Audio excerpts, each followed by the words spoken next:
On this episode, we'll talk about when it's okay to drive after surgery. We'll also be talking about to stitch or not to overstitch the stomach while crafting your sleeve. And we'll talk about my thoughts on the carnivore diet.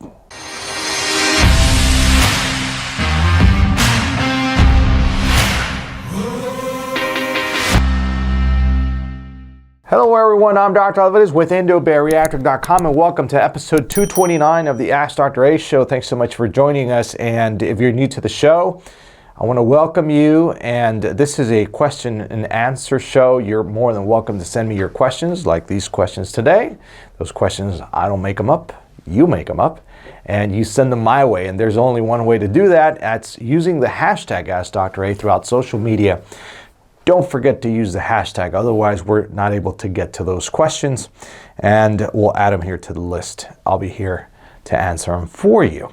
And we've been doing this interaction with patients for quite a few years, for 229 shows already, and we will continue this platform because we love it. We love the interaction. So if you like the content, if you can leave me one of these, greatly appreciate it. Helps us a lot on our YouTube algorithm. And if you like or you're into weight loss surgery, if you're into gastric sleeve content, be sure to hit that subscribe button. All right, so let's get into the show. So the first question is, I would like to know, when is it okay to drive again after surgery? So I'm gonna just, right from the get-go, ask your doctor, because this will vary from practice to practice depending on what medications they gave you during the surgery, during the anesthesia, or even the post-op medications you're sent home with. In our practice, patients can actually drive back home themselves.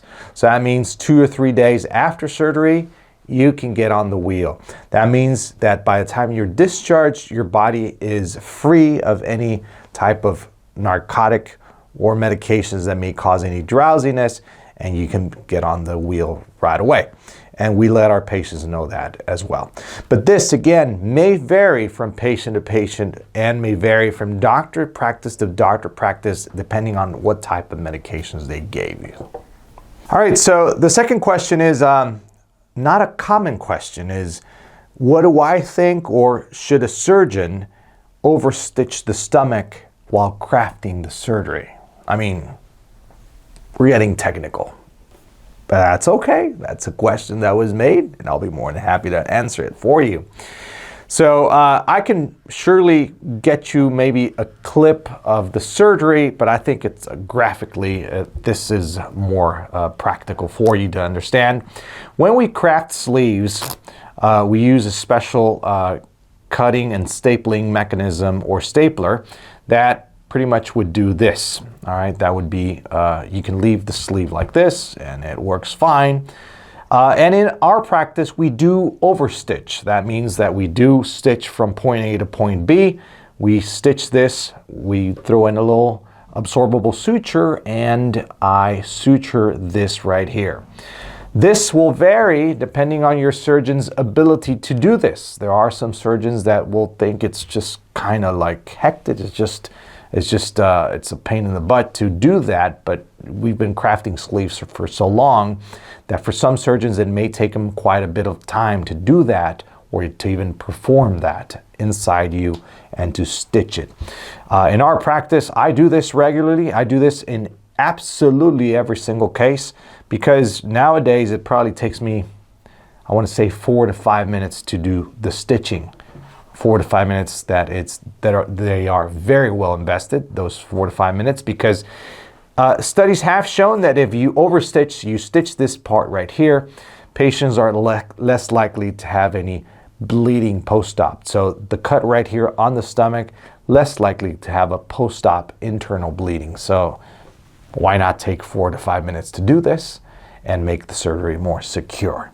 So going back to the question, what do I think? Well, I've been doing this since 2005 or 6. Every single case gets overstitched. And the last question is, what do I think of the carnivore diet?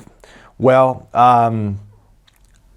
if you're thinking of doing it, go ahead and do so. The truth is, I wouldn't recommend it. I'm not a big fan because the carnivore diet leaves out produce, which I think is very important to get your fiber out of vegetables, leaves grains out, leaves a good essential part of that, of all the produce into the diet. So carnivore diet normally focuses on of course, meat, eggs, fish, just the meat. So they're eating meat. Would that diet work along with the sleeve? Yes, definitely. But also a low-carb diet, but also a keto diet, but also a vegan diet, but also a vegetarian diet. Why? Well, these diets will work along with the sleeve because what do all those diets have in common is that you're eating real food. That's it. It comes down to that. You're eating real food, and the sleeve will definitely be taking care of the portion size. So the sleeve will cause or give you that restriction that you're looking for. So overall, you're eating less calories per day, losing weight, and you're eating real food. There you have it. But back to the question, would I do that diet? No, I would prefer you do maybe a low-carb diet where you're eating, yes, you can eat meat and eggs and fish, but don't leave out the produce. All right, so there you have it for episode 229 of the Ask Dr. A Show. Thanks so much for joining me on this episode. Hey, send me your questions. Send me your questions. I'm looking out for those questions. Use the hashtag Ask Dr. A.